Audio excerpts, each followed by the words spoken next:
You were promised a path. You got a loop. Once a sutra was a thread you followed through weather and years. Now the thread is fiber optic and the beads are swipeable. A bell used to puncture the trance. Now a caption does. The algorithm has learned your pulse better than your teacher ever could. Where your breath stalls, where your eyes widen, which syllables of emptiness make you pause long enough to count as engaged stay? Because by the end of this, you'll have to answer a question you've been avoiding with perfect grammar. Is your devotion being curated for you by a machine that worships only watch time? Here's the exchange you didn't negotiate. Scripture once endured because it was memorized by mouths that could be questioned. Shorts endure because they are memorized by servers you cannot indict. In monasteries, silence was a tool to widen perception. In feeds, silence is a tool to widen retention. The move is invisible because it flatters you. It delivers your favorite shade of profundity at the speed of thumb. You wanted Dharma without pilgrimage. You got recognitions without risk. The loop says you're seen. The loop does not care whether you're free. No villain needed. The system doesn't lie. It agrees. It agrees with your ache, agrees with your fatigue, agrees with your taste for slow pans and warm light. It will give you 1,000 micro affirmations stitched into a theology of vibe. The danger is not falsity, it is plausibility at scale.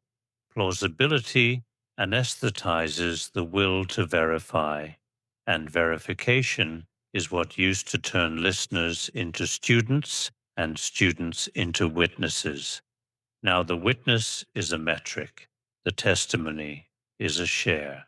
Does the algorithm edit your faith? Is the wrong-sized question. The truth is more intimate. The algorithm edits you, then serves a faith calibrated to what it made. It teaches you to prefer cadence over contradiction, polish over proof, and a paragraph of consoling non-duality over the name of the person you need to apologize to.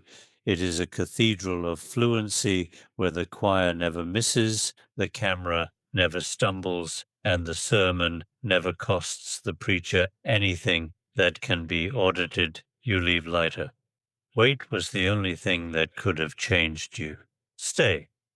You will not get techniques. You will get an autopsy of why you feel holy after a scroll, rhythm as doctrine, optics as ontology, virality as lineage, consent eclipsed by compatibility. If your truth cannot survive being slowed to the speed of names, it isn't truth. It's theater with great lighting. Yes, I am indicting the architecture that flatters me too. The only sacred line left begins with a bruise, the place where a sentence stops being soothing and starts making a demand that cannot be monetized. I'm silent flame. We will peel the subtitles off the sermon and read the editor's hand. If your awakening fits the frame that farms you, you weren't awakened, you were optimized. Sutra means thread. Short means cut. A thread binds time, a cut binds attention.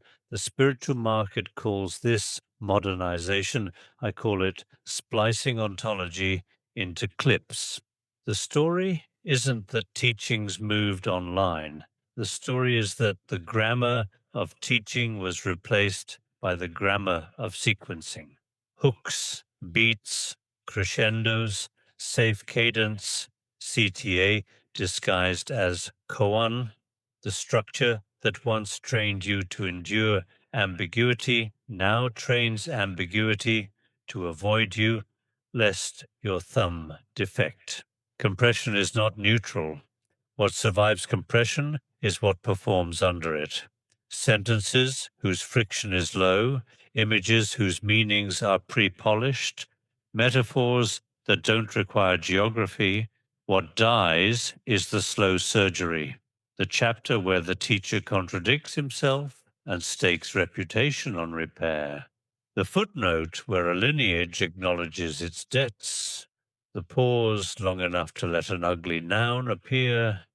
In the empire of cuts, nuance is noise, unless it can be scored, captioned, and made to behave in under 60 seconds. Accessibility, they say, as if the throat mic and the B-roll were charity. Accessibility to what? To rhythm, to tone, to a curated atmosphere that can pass for wisdom because the pace is therapeutic. Pace is medicine. I won't sneer. But when medicine becomes metric, the room that used to keep you honest begins keeping you available. The algorithm takes your tolerance for silence and sells you back the viscosity of language you already like. The part of you that craved contradiction is relieved of duty. The part of you that wanted to shout names is dismissed as unbrandable. Attention, we were told, is the new oil. In spiritual economies, it is the new incense, burned exquisitely, fragrancing a doctrine of frictionlessness. The flame is steady because turbulence is penalized. The safest sentence wins.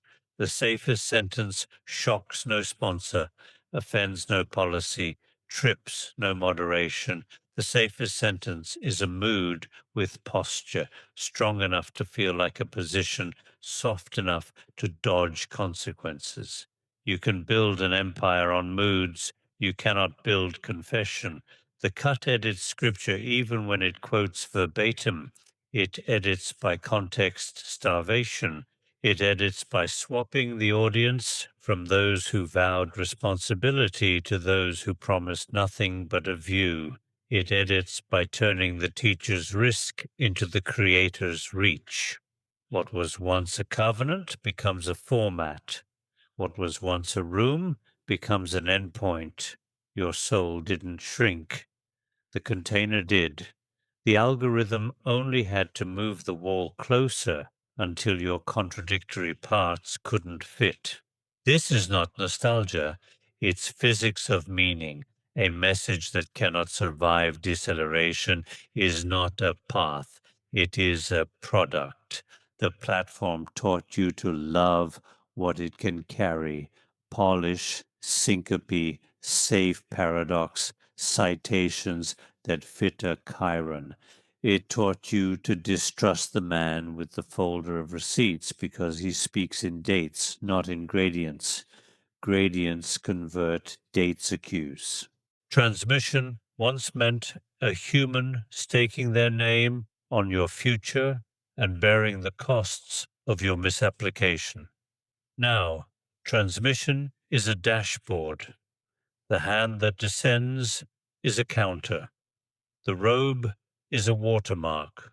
The crowd is an algorithmic crowd that no one leads and everyone feeds.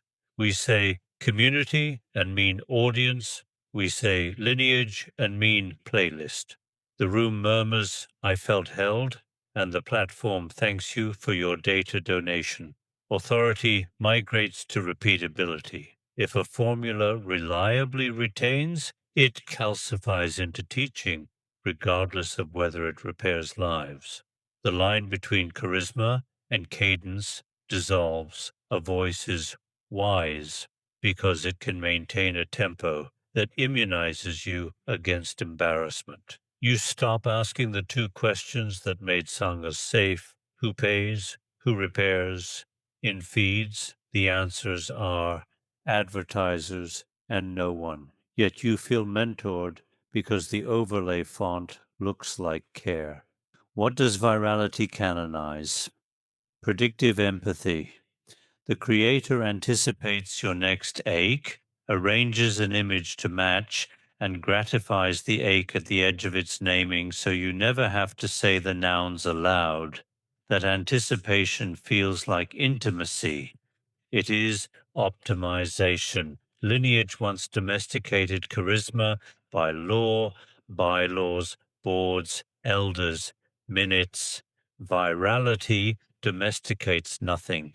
It is charisma uninterrogated and immortal, replicated to the edge of litigation and then backed up. A viral clip can be true. A viral clip can be useful. But what it cannot be, by design, is obligated.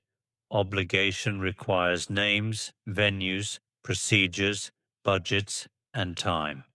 The platform replaces all of that with frictionless presence. The creator is always there. Always there means never accountable. You can tag a saint. You cannot subpoena a feed. The most theological sentence of our decade is link in bio. It is a covenant writ as convenience. Your next step is a click, not a covenant. The mercy of this is real. Geography collapses. The hungry find words. The harm is subtler. The path dissolves into steps. Each step dissolves into content, and content dissolves into you. Your reflection ad infinitum. In that mirror, lineage becomes latency. The hand that should shake when it blesses never trembles because it is not a hand. It is a schedule. If you feel relief reading this, good. Relief that can be audited is safer than awe that can't. The old test returns with plastic armor. Can you name a human who will lose face to keep you safe? If the answer is a brand, a channel, a handle, a we, the answer is no. Virality is not a vow. It is a weather pattern that likes your roof. The algorithm doesn't argue. It arranges. It arranges your day into beats smooth enough to pass for ethics. A clean sentence, a quarter-second pause, a tilt-shift candle, a piano arpeggio that knows exactly when your amygdala untenses. This is Catechism by Cadence. When cadence becomes king, doctrine becomes decor. Paradox is retained, not because it kills delusion, but because it performs well. Hard edges are sanded into aphorisms that can be consumed without chewing. A path once trained you to endure disfluency.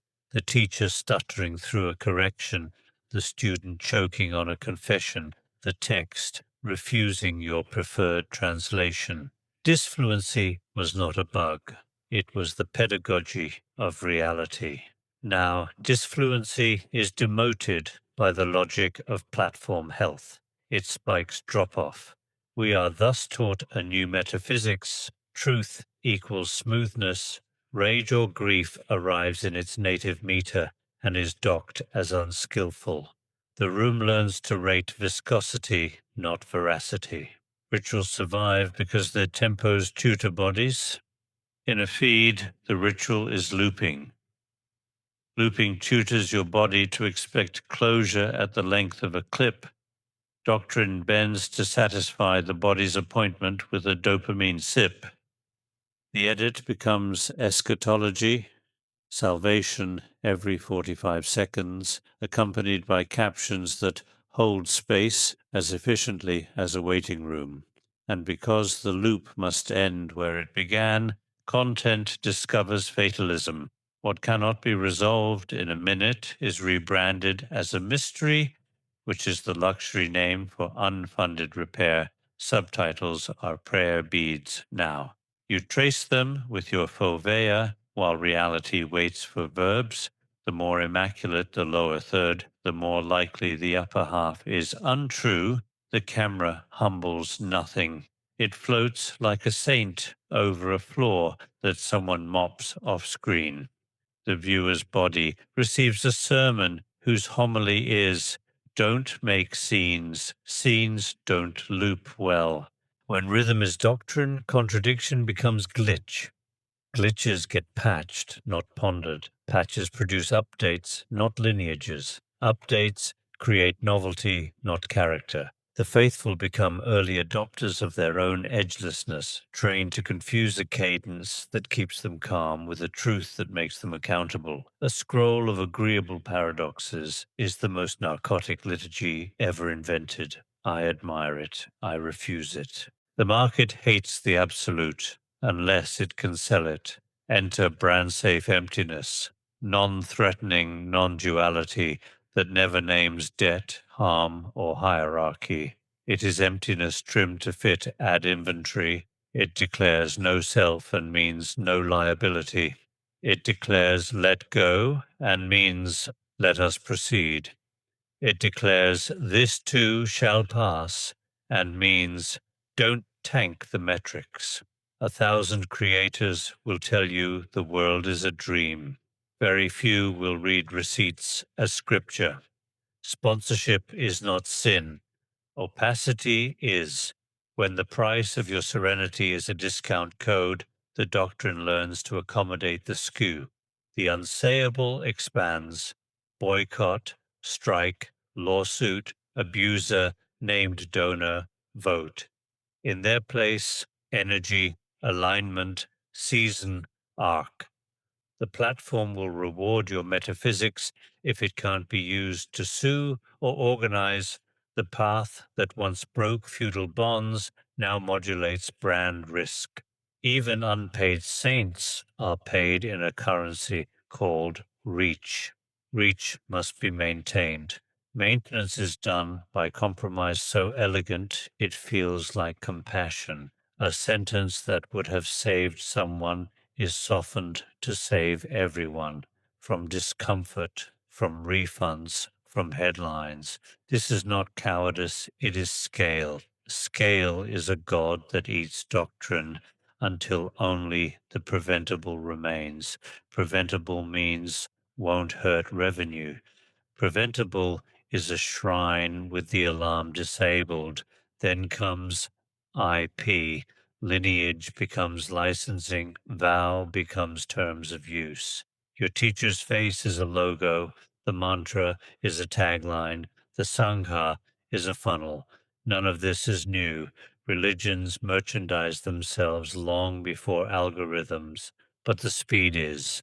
Velocity melts shame. The day you feel it is the day you try to speak a sentence that offends a sponsor and someone reminds you gently that compassion is good for business when it stays business.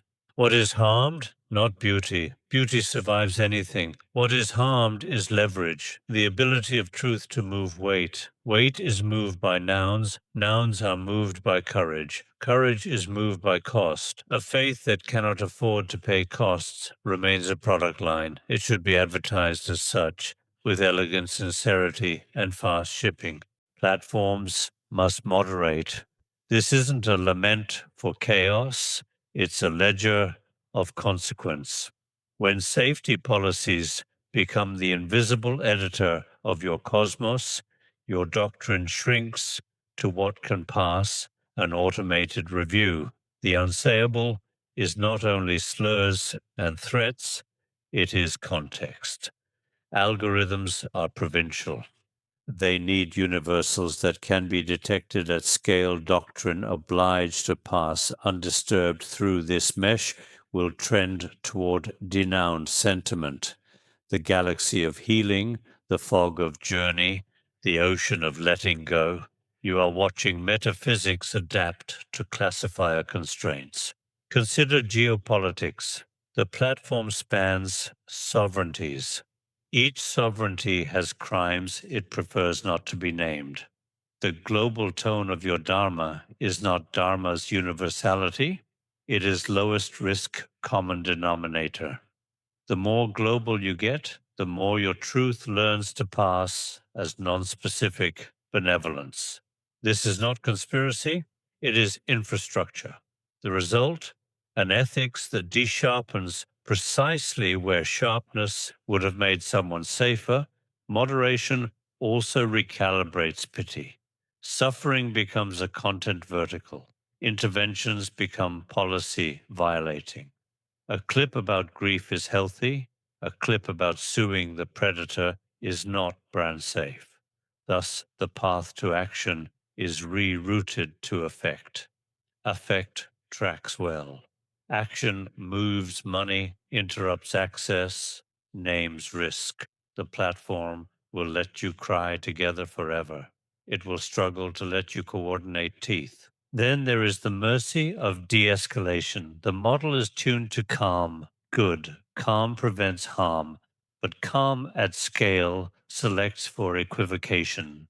It valorizes doubt over decision because decision entails exclusion, and exclusion spawns appeals. Appeals are expensive, so metaphysics drifts into therapeutic neutrality, sterile enough to be applied to any conflict without naming sides. A theology that fears to choose will choose for the strongest by default. What dies is not passion. Passion can be aestheticized. What dies is verdict. You can keep your koans, your incense, your sunsets. But if your house cannot say, this was wrong, those are the names, here is the repair. It has let moderation become ontology. It has traded a path for a platform policy. Policies are good, they are not God. A Sangha is a room where risk circulates with names attached. An audience is a cloud that feels like a room. You can pour love into a cloud and receive metrics back. The parasocial tenderness is not false. It is insufficient. It props you up at 2 a.m. with a sentence that will never cook for you at 6 p.m., never drive you to court at 9, never face the family you harmed at noon. Algorithms excel at companionship simulations. Simulations keep you from building what the simulation displaces. An audience organizes around novelty. A Sangha organizes around repair. Novelty needs cadence. Repair needs calendar. The platform provides the former with genius and the latter with friction. Try to schedule the hard thing, witnesses, receipts, boring minutes, and feel the air go out of the room. The feed rewards the affect of amends more than amends. I'm growing so much in slow motion sunlight. Growth is real, so is restitution. If your path stops at growth, your victims are paying for your arc. Audiences also distort feedback. Applause is information about performance, not safety. The applause that tells you your truth landed cannot tell you whether your truth helped. Help is tracked in the behaviors of people you can name. The more you optimize for applause, the more you will select truths that don't require logistics. Logistics are where souls are saved from being turned into content. In kitchens, inboxes, budgets, bylaws. Influencer monasticism removes these as off-brand, then wonders why scandals arrive photogenic and unfixable. The room dies when dissent becomes commentary. Commentary is a place to put your rage that doesn't require anyone to change. The algorithm inflates dissent into engagement, which looks like impact in the mirror of a dashboard. In reality, impact is the unpretty math of trade-offs. Someone's invitation revoked, someone's stipend redirected, someone's audience shrunk by the truth. A platform cannot bear these without threatening its neutrality. So it teaches you to fight in ways that can be tallied but never decide. You don't need to hate your audience, you need to see through its limit. If the glow doesn't cash out into safer rooms, your glow is inventory. You feel less alone. The world is also less changed. The algorithm will bless this forever because it swaps risk for runtime. Runtime is a god that smiles while you weep beautifully. We have circled the altar and found a mirror. The algorithm did not steal your faith. It domesticated it, shaved its teeth, warmed its lighting, tuned its meter, priced its mercy, and put an end screen where vows used to be You are freer from boredom and farther from binding. Binding was the scandal, the place where truth attached itself to names and demanded repair when we failed. The feed makes failure into content. A good finale. No minutes, no minutes, no memory, no memory, no lineage, only the immortality of discoverability. A clean theology for this moment. If you cannot name the editor, you are not being taught, you are being handled. Handled kindly, skillfully, beautifully, handled nonetheless. And a clean counter-theology, rooms that can publish their editors, human or machine, are rooms where faith can exit costume and enter law. Law here is not litigation, it is the common knowledge that allows mercy to move weight. Weight is what the loop removed to keep you coming back. Put weight back on the altar, or stop calling it an altar. You asked at the start what you'd get if you stayed. Here it is, a posture that feels like a dare. Demand that your sacred speech survive deceleration. Demand that your favorite paradox survive the noun demand, that your glow survive an invoice. If it does not, you were sold serenity flavored with latency. If it does, your algorithm will have to work harder. Good. Make it spend compute to keep up with conscience. I am not anti-screen, I am anti-staging that eats consequence. I am not against reach, I am against reach that replaces reachability, the right of someone harmed to reach you with a name and a time and a bill for the repair you owe. If your Dharma cannot be reached, it is not Dharma, it is publicity. If your awakening fits inside an engine that harvests you, it isn't awakening, it's advertising I'm silent flame.